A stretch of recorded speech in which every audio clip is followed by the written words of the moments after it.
cambios y hiciera las transformaciones que nuestra sociedad demanda, es más, las que están en sus propios programas y en sus propios anuncios.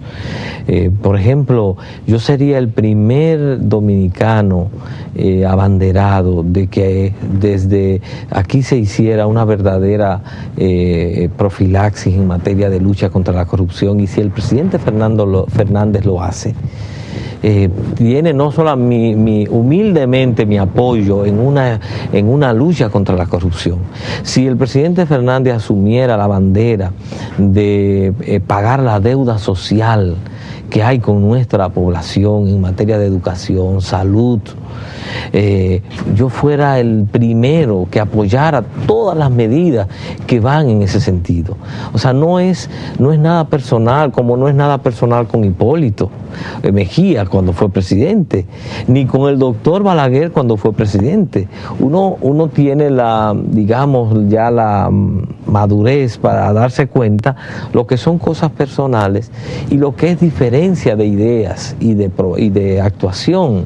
A mí me luce que ese liderazgo de relevo, decía, es un liderazgo que ha traicionado lo que fueron las esperanzas y las expectativas que tuvimos con ellos. Y no solamente es el caso del doctor Leonel Fernández, porque en los tres partidos ha habido un liderazgo de relevo, y sin embargo han salido algunos hasta peores que los anteriores. Es un liderazgo transformer, como ahora la película. Sí, es decir, son unos sujetos que aparentan una cosa, ¿verdad? Y cuando aterrizan, cuando tocan tierra, en este caso cuando tocan el poder, se transforman en maquinarias de muerte y de destrucción. Partidos kafkianos. Bueno, es algo así, es decir, son nuestros políticos, son verdaderos transformers. En este caso, por ejemplo, del caso de la corrupción, que precisamente estamos en la semana aniversario del Departamento de Prevención de la Corrupción, es algo realmente lamentable lo que ha pasado en la República Dominicana. Fíjese que el departamento está cumpliendo 10 años ahora, en este año, en 2007, porque se creó en julio del 1997. Yo era fiscal en ese momento. La lectura que se hizo en aquella ocasión era que la creación de ese departamento de prevención contra la corrupción era un mecanismo para desarrollar una estrategia de prevención y de persecución eficaz. Sí. Y fue todo lo contrario, fue para todo lo contrario. Fue un mecanismo para controlar, para ejercer desde Palacio el control de la lucha contra la corrupción. No, espérese. Así mismo. No, véngase ahí, animal feroz. Por favor, profesor, desarrólleme. Sí, ya usted lo dijo. Sí, ahora lo voy a desarrollar. Desarrolle, porque esas son palabras mayores. Sí. Mire, en nuestra sociedad, anteriormente, la corrupción, cualquier fiscal podía apoderarse de un expediente de corrupción y a investigarlo. Eso era lo que pasó en mi gestión desde el año 96, y entonces las fuentes de conflicto era que, como en la Fiscalía del Distrito teníamos cierta autonomía en el manejo de la corrupción, era un peligro, porque entonces la corrupción se quería controlar desde las conveniencias políticas, desde Palacio. Y entonces el Departamento de Prevención de la Corrupción, que está focalizado entonces en la Procuraduría General, entonces permite, a través del procurador, permite efectivamente una especie de filtro, de control. Porque la existencia del DEPRECO desde entonces le quitaba a otros fiscales, se supone que usted no se mete en eso. Si es de corrupción, tiene que ir a DEPRECO. Exactamente, entonces se creó un mecanismo. Entonces usted considera que el presidente crea DEPRECO no para combatir la corrupción, sino para dirigirla. De tal suerte. Esas son palabras. Usted está duro, usted vino fuerte. Déjeme desarrollar la idea. La idea es muy sencilla. Lo que pasa es que en el reglamento, en el decreto que lo crea, el decreto permite una cosa y otra. Es decir, formalmente es crear un departamento concentrar un departamento en la lucha contra la corrupción para hacerla más eficaz.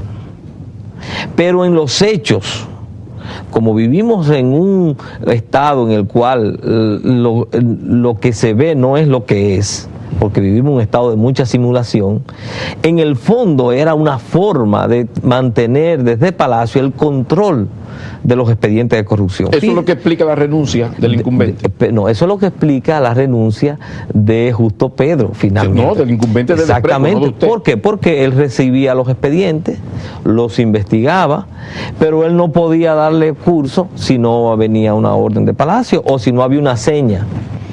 Y así hemos visto cómo, si usted examina... Y no se podía desobedecer la no llegada de la seña. Bueno, porque, yo tengo el expediente. Porque entonces se hace... Yo lo someto y Palacio, antes de yo renunciar, yo prefiero someter y que Palacio haga lo que tenga que hacer. Lo que pasa es que quien lo remite... Fíjese que es un caso muy bien diseñado. El Procurador General de la República juega... Es el que lo remite.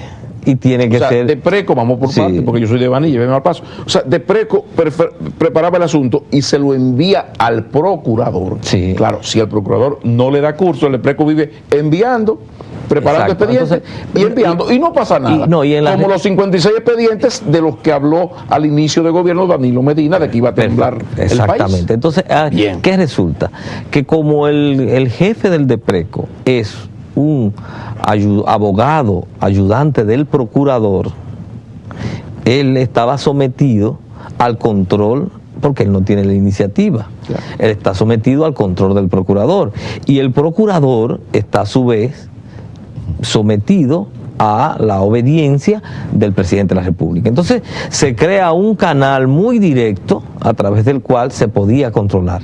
Pudo ser ese mismo decreto, si hubiese habido voluntad política, hubiese permitido todo lo contrario. Es decir, si hay voluntad política, toda esa concentración de recursos, de personal en el tema de la corrupción hubiera permitido que el Despreco fuera la vanguardia real en la lucha contra la corrupción. O sea, usted afirma aquí entonces que el fracaso del Despreco en el primer gobierno del PLD fue en última instancia una responsabilidad no de Justo Pedro, no del fiscal del distrito, no del procurador general de la República, sino del jefe del Estado. Bueno, yo digo más, el fracaso de la lucha contra la corrupción en estos 10 años es la responsabilidad de Leonel Fernández y de Hipólito Mejía.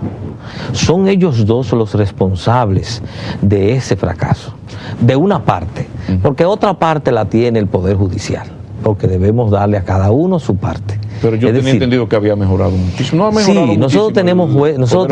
Nosotros tenemos jueces independientes y jueces íntegros. Pero no una justicia. Ahora no tenemos una justicia independiente. Todavía nuestra justicia, nuestro poder judicial está parcelado políticamente y está sometido a esferas de influencia de los intereses de partidos.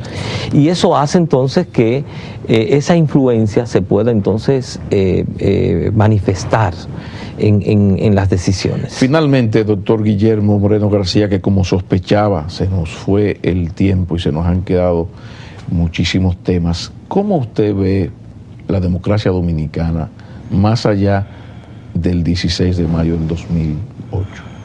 Bueno, el gran reto que tiene la democracia es la posibilidad de poder profundizar los niveles de participación de nuestra ciudadanía, o la posibilidad de que haya